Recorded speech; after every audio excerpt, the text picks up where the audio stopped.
a shop that closed and never opened again. Every year marks another year, that there's no closure. I still have insomnia 30 years after the fact. This is I can't believe it's yogurt.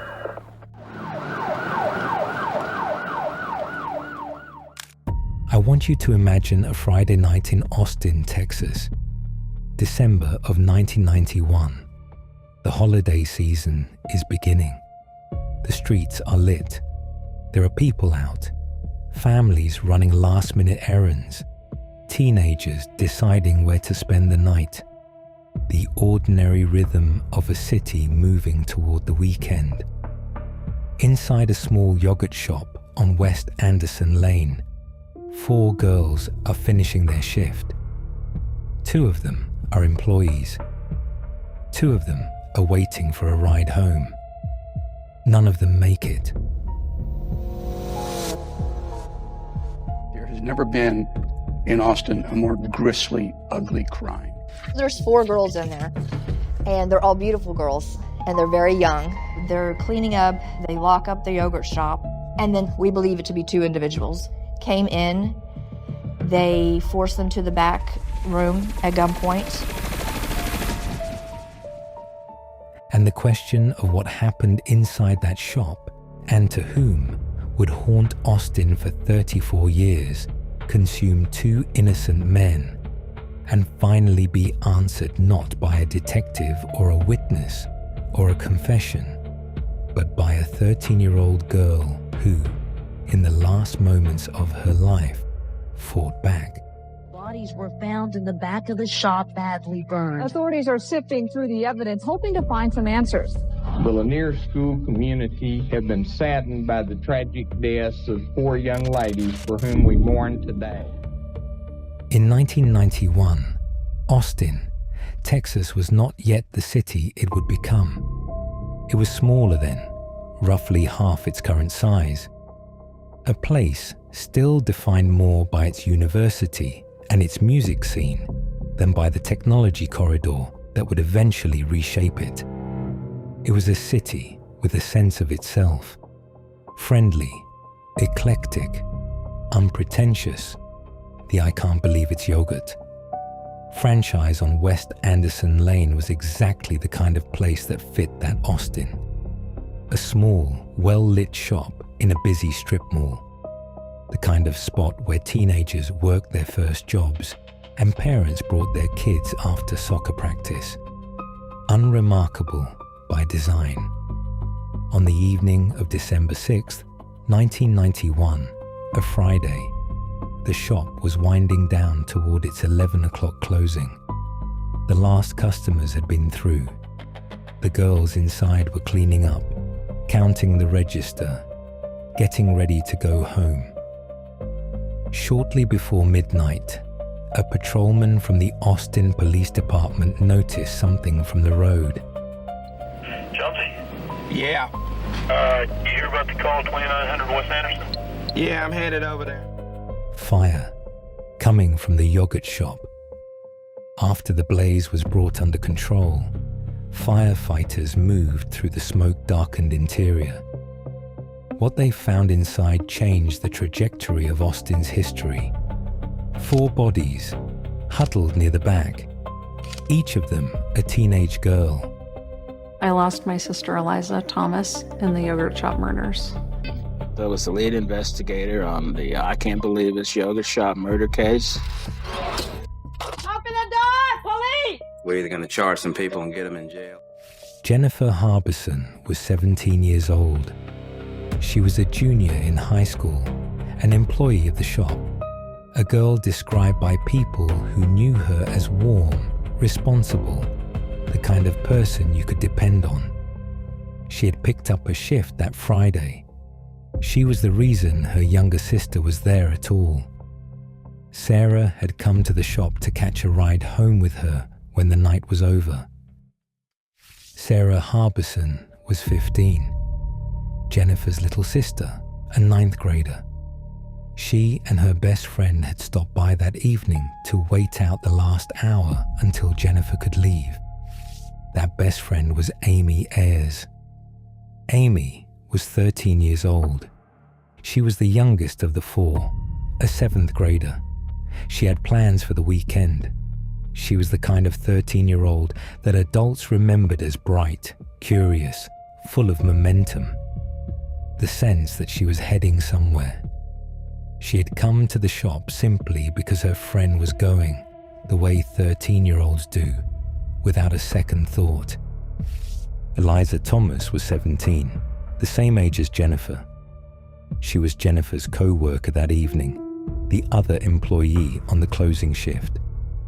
Her family would later describe her as deeply loved. A girl who had everything ahead of her. 4 girls. 2 sets of friends who overlapped by accident and proximity. The decision to wait for a ride instead of walking home. The particular randomness of being in a specific place at a specific time on a specific night. What no one knew, what no one could imagine, was that someone else was already in that shop, already waiting. Investigators believe a man had been allowed to use the restroom near the back of the store earlier in the evening. He did not leave. He may have propped a rear door open from the inside. A couple, who were among the last customers, reported seeing 2 men at a table behaving strangely, furtive, watchful. That sighting was never definitively connected to the crime.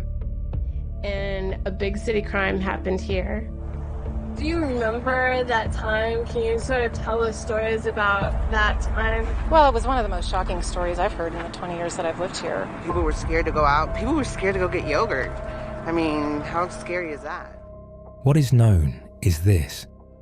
At some point between the last customer leaving and the patrolman noticing the fire, the 4 girls were bound with their own clothing, shot in the head, raped, and left in a building that was then set on fire.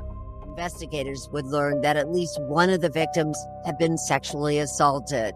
The yogurt shop had also been set on fire, destroying potential evidence. The first investigator on the scene described what he found as wholesale carnage. Sarah, Eliza, and Jennifer were found together. They had been gagged and bound with their own underwear. They were severely burned. Each had been shot in the back of the head with a .22 caliber firearm. Amy was found separately in a different part of the shop. Her body was not as badly burned. She had suffered burns on 25 to 30% of her body, but she had not been charred the same way the other 3 had been. This was a crime like none Austin had seen before. Jones knew he needed help, and from the scene, contacted the Bureau of Alcohol, Tobacco, and Firearms, the FBI, and the Texas Department of Public Safety. 15-year-old Jennifer Harbison, her 15-year-old sister Sarah, and 17-year-old Eliza Thomas all died from a single gunshot wound to the back of the head. 13-year-old Amy Ayers was shot twice in the back of the head. Senseless is a word being used most often as police describe Austin's worst murder case. There was a sock-like cloth around her neck. She had been shot once in the head with the same .22 caliber weapon. The bullet had missed her brain. She was shot a second time with a different weapon, a .380 AMT backup handgun. That bullet caused severe damage and was fatal. The fire and the sprinklers that activated as it spread destroyed and contaminated enormous portions of the crime scene. I can't believe it happened. Yes, I had to see for myself that it really did. You don't ever think anybody's going to come into a yogurt place and shoot you and all your friends. It just doesn't happen at a yogurt place. DNA material was degraded. Evidence was washed away or burned beyond recovery. Investigators were left working in the ruins of what might have been a more solvable crime. They were also left with something they did not yet know the full value of. Amy Ayers in the final moments of her life, had fought back. There was biological material beneath her fingernails. It would sit in an evidence box for more than 3 decades before anyone understood what it meant. There's no clothing. Fire's, very destructive. It's not forgiving. But once the smoke cleared, firefighters made a grim discovery. They found the bodies of 4 young victims. All had been shot in the head. The Austin Police Department established a task force. Tips poured in, thousands of them. The case was on local news every night. Austin, still a city small enough that something like this felt personal to nearly everyone, wanted answers. The whole city was in shock. Everywhere we drove, there were these billboards with a picture of my sister on it. What they got instead was noise. Over the course of the investigation, police would document more than 50 separate individuals who confessed to the yogurt shop murders. 50. Some were mentally ill. Some were seeking attention. Some were in custody for other crimes and believed a confession might help them navigate their situation. It was depressing. You know, we faced 6 confessions. 6 people who confessed. Yeah, written. That confessed to this crime. Yes, they did. And they didn't do it. Nope. One of those confessions came from Kenneth McDuff, a serial killer with a history of murdering teenagers who was operating in the area in 1991. He confessed on the day of his execution in 1998. Investigators had already ruled him out. His confession was not credible. He was executed regardless. In 1992, 2 Mexican nationals held by Mexican authorities confessed to the killings. That confession was investigated, disputed, and ultimately ruled false. Within a week of the murders themselves, a 16-year-old named Maurice Pierce was arrested. Give me something first, man.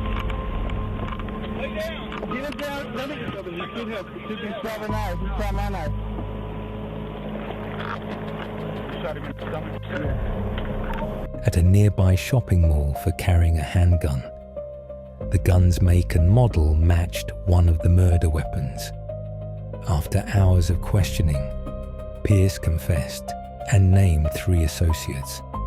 My name is Maurice Earl Pierce. I'm 16 years old.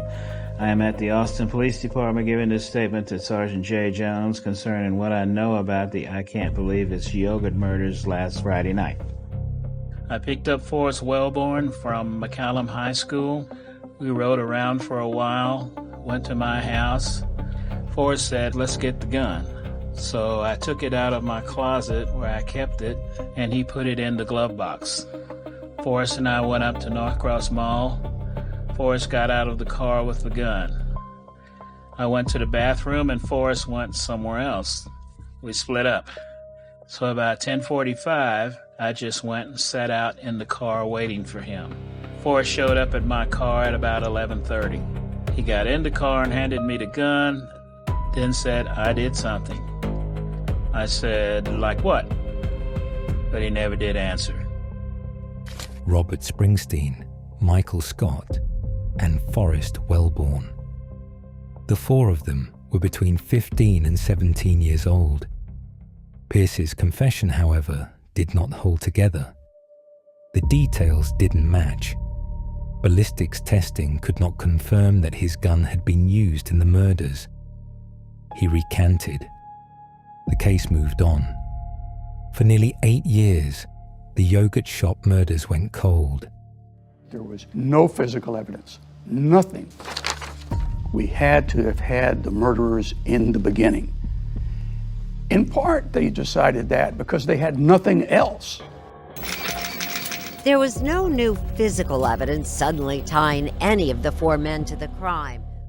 In the late 1990s, a new detective revisited the case and concluded that the 4 teenagers from 1991, now adults in their mid-20s, remained credible suspects. A new round of interrogations began.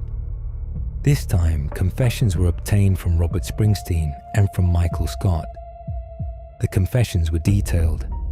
They placed the 4 men at the scene. They described the crime. Come on, Michael, you're doing good. Tell us, let's do this today. Let's do it. Seeing girl, I remember one girl screaming, terrified. I heard the gun go off. I only pulled the trigger once. I hear another gun go off. No, raise your arm. You didn't say it.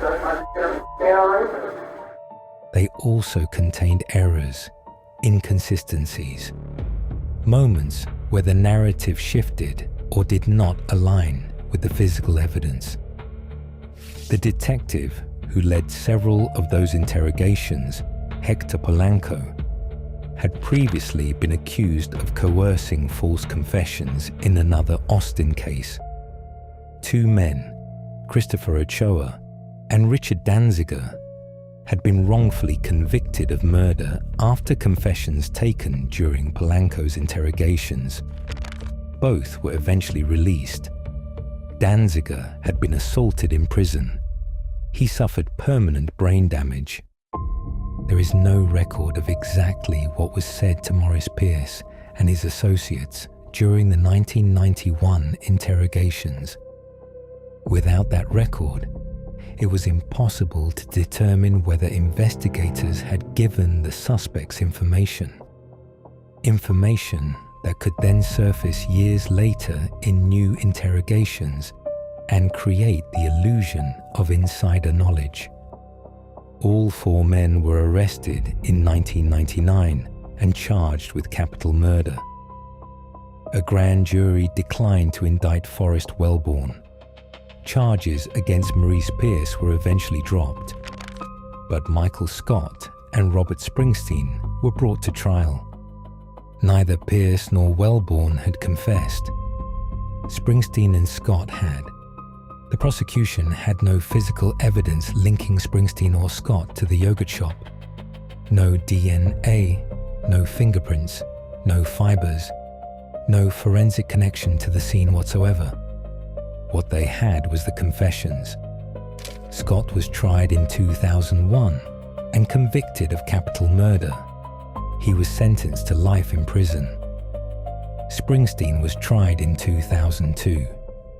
He was 17 years old at the time of the murders. He was convicted and sentenced to death. 7 jurors from both trials would later say they would not have convicted either man had they known what was about to emerge. In 2006, the Texas Court of Criminal Appeals overturned Springsteen's conviction, ruling he had received an unfair trial. In 2008, both convictions were overturned on Confrontation Clause grounds. Prosecutors had used portions of co-defendant confessions that the defense attorneys had been unable to cross-examine.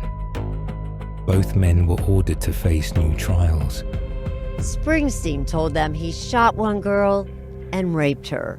He was so tired of this. He'd already been questioned. He'd already been through that mill. And he thought, you know what? I'll tell you any damn thing you want. Sawyer maintains his client is innocent and says the confession was coerced. Then came the DNA. In 2008, investigators submitted evidence from the crime scene to YSTR testing, a method that isolates male DNA from mixed samples. The results were unambiguous.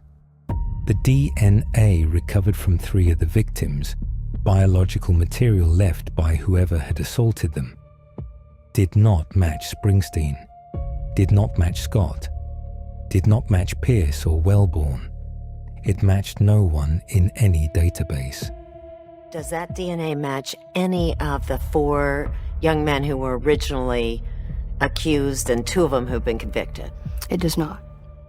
Travis County District Attorney Rosemary Lemberg said she could not in good conscience take the case to trial while an unknown male donor's identity remained unresolved. In October 2009, all charges against Springsteen and Scott were dismissed. They walked out of the Travis County Jail after years behind bars. The state of Texas declined to classify them as factually innocent.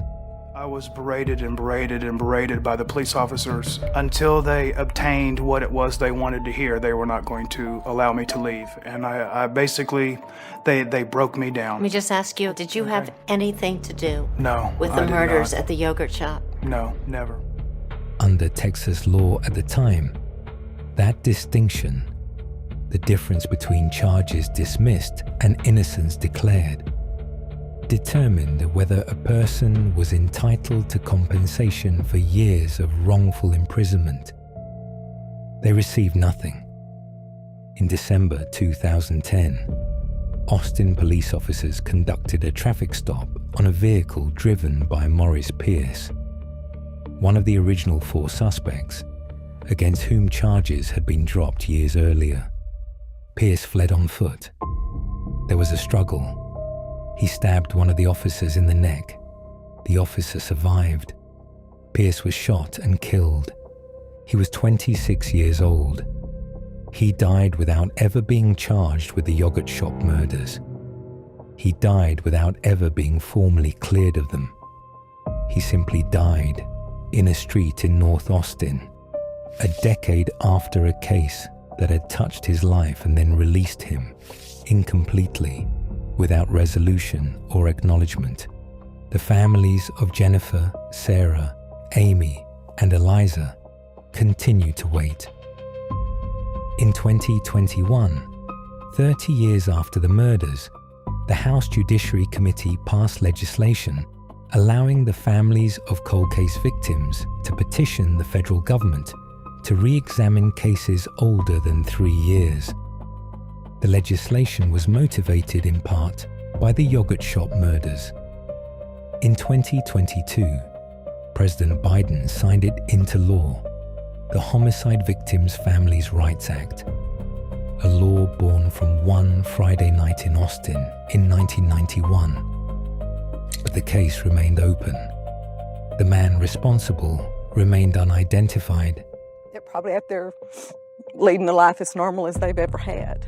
And that was the greatest disappointment because we really thought we had it. If it didn't match that individual, doesn't it still mean there's somebody out there? This DNA belongs to somebody, right? It does. It does. And that's why we're not going to rest till we find the match. How important, then, is this DNA profile that exists to solving this case? I mean, it's everything. To where all my energy was directed at the case. It took a toll on you, didn't it, John? Even 30 years afterwards. Well, yeah, it would on anybody, I think. Not as much as the families, you understand. I know. Whatever pain I'm having pales in comparison to what they're going through. Robert Eugene Brashers was born in Newport News, Virginia, on March 13th, 1958. He was, by most accounts, unremarkable in his early years. He served in the military. He had no juvenile record. He did not, by the usual indicators, fit the profile of what he would become. In 1985, he shot a woman twice in the neck and head and left her to die in a ditch in Florida. She survived. He was convicted of attempted murder and sentenced to 12 years. He served 3.5 and was released in 1989. He moved South Carolina, Tennessee, Georgia. A man in transit, leaving no fixed address, accumulating no attachments. On the night of December 6th, 1991, he was in Austin, Texas. 2 days later, on December 8th, less than 48 hours after 4 girls were left dead in a burning shop, he was stopped by a U.S. Border Patrol agent on Interstate 10 between El Paso and Las Cruces, New Mexico. He was driving a stolen truck.